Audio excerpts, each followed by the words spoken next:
Hello out there, Internet. Let's talk a little bit about foundations and hats and accessories.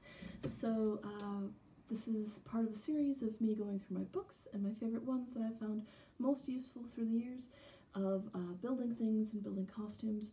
I'm going to start with the perennial favorite, Corsets and Crinolines by Norah, Waugh.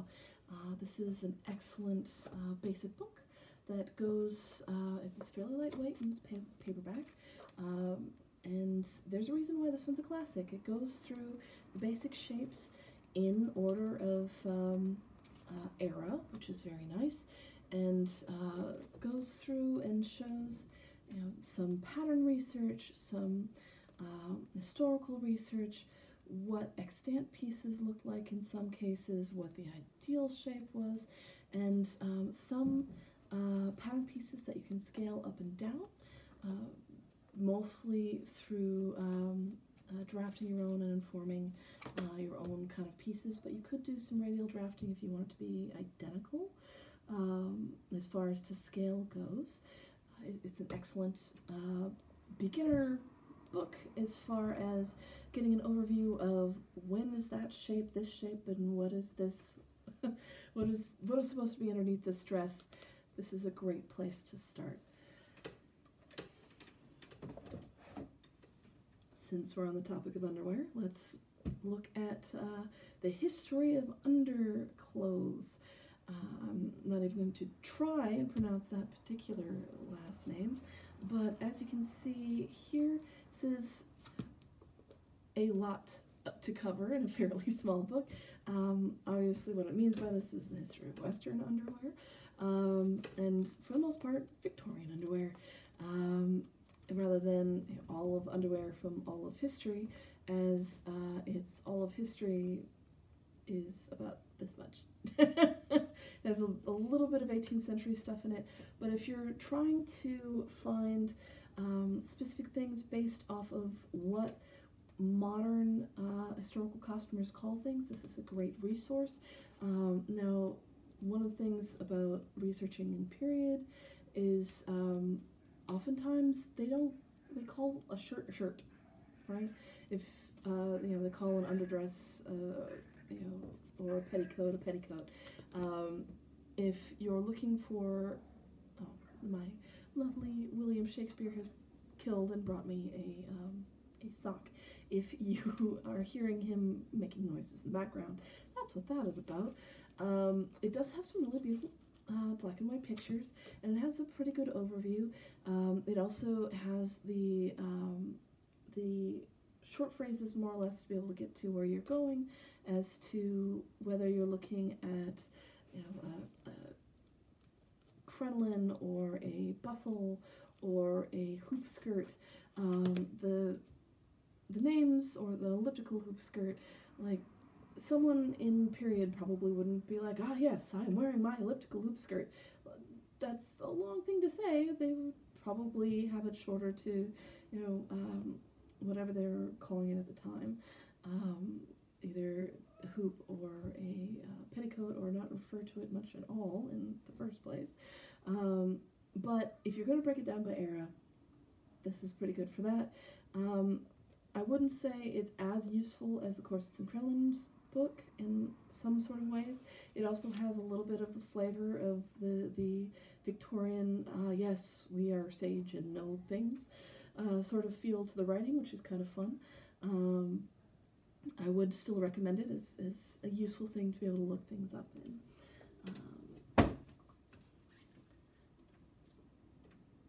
This one is kind of fun. This is just a piece from museum that shows off things like some of the things that you could see in the museum of some of the carvings into busks and so forth, which is just kind of fun. It helps sometimes to have these to be able to remember, I remember seeing that thing, let me look up the number that it's under and be able to look it up online in online catalogs. I would say anytime you go see something, try and pick one up, just to save yourself some frustration. Alright, onto some actual honest-to-goodness drafting patterns. Now, this is a fantastic book that has been very well studied. It is a modern, proportioned book, so if you're trying to get, you know, a really specific period silhouette with padding and so forth, this is not necessarily for that. It is adapted to a modern aesthetic to a point. Like, it still gets you the right shape, but it gets a slightly modified shape, but exactly to your measurements. So it is in metric.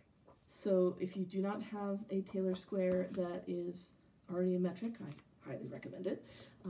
It is a lot more fun to try and do rather than trying to convert it.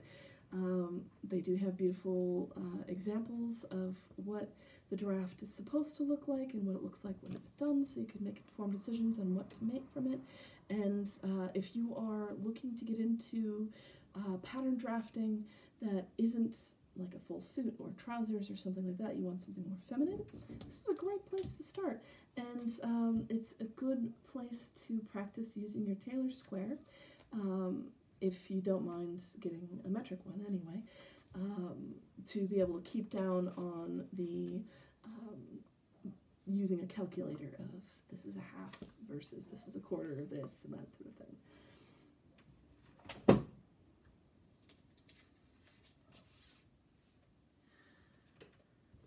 So this is Corsets, Historical Patterns and Techniques. This is a fabulous book as far as the patterns that are in here, as well as the scales. And they have some really beautiful corsets in here so that you can see the extant version, a line drawing of the version and of the corset, and the two scale, yes, thank you, little boy, two scale pattern that you can work from. As long as he doesn't knock over the camera. That's probably not that bad of a spot for him. Anyway, so this is a great book. The copy text is minimal, but it is very concise and tells you, you know, this is exactly this size, that is exactly that size, and puts everything that you're looking at into context. But as far as a concise, getting to exactly what you want out of a book, this is very good. Like, this is all the beautiful colored pictures, as well as the patterns that are involved, and all of the extant shapes and so forth that you could ever possibly want. Here's Underwear, Fashion and Detail, a V&A book, one of my favorite museums, as well as I'm sure yours as well. This is a very frustrating book in a lot of ways. They get very close-up, detailed shots of things that you kind of want and wish and hoped that you would have a stick to shove back just a little bit so you have the overview of the picture as well as the very fine details. It's also not in order of time period, but it is in order of like ideas and styles, which for pleasure reading, very useful. For studying, you know, how butts have changed through time, fairly useful, but not horribly useful if you want to be like, ah yes, I'm trying to find all the 17th century stuff, I'm trying to find all the 18th century stuff, I'm trying to find all the stuff from the 90s. That'll take you well in this book. There aren't patterns as well, but there are all of the numbers that you can look them up on their catalog online. So if you find something and you're like, oh man, I really wish I could see a little bit more of this, I really wish I could, you still have those beautiful glamour shots of the very fine detail that you can even get down to the thread count in this sucker. But then you can go online and look at the other pictures that the V&A provides and be able to look at a lot more of the detail and the broader picture of what you're looking at. I highly recommend it, despite not having any patterns in it and being very close-up pictures. It's still a very drool-worthy book. Now let's talk a little bit about hats. I currently have lent out From the Neck Up. If you want a book that is very specifically how you build hats the best possible way, that is the book. It's all one printed color. It doesn't look like a whole lot until you open it up, but if you want a step-by-step process and everything that you could possibly ever want to know about hats, that's the book. Now, if you want something that's a little bit lighter, women's hats and headdresses and hairstyles, that's a really thin book for so much that's there, by which, of course, they mean Western, and a very, very broad secondary redrawing of a lot of things. But as far as they do reference their figures quite well, so you can go and look up what in the world they're trying to draw. Just because anytime that you have a secondary source, you do want to go back and be like, wait. Are they interpreting it the same way I would interpret it? Which sometimes the answer is no, and sometimes the answer is absolutely, and holy cow, I never would have looked at it that way, or they emphasize something that otherwise wouldn't have been done.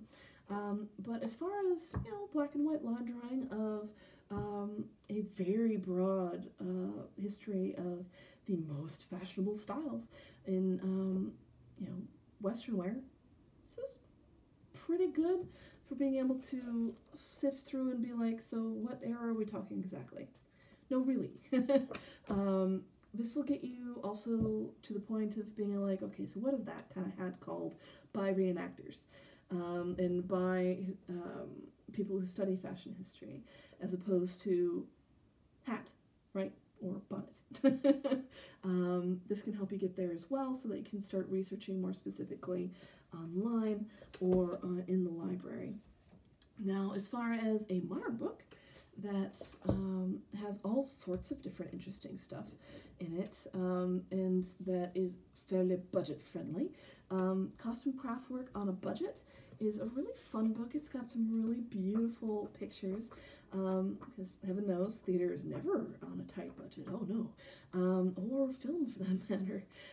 This has a lot of really good step-by-step instructions, as well as very nice line drawings and beautiful pictures of beautiful pieces that are on stage, and it's really quite fabulous book. The variety that's in here is quite large, but as far as being able to take the basic principles of, okay, so maybe you don't need an alligator head, let's say, but you do need a hippo head, because that's a thing, right?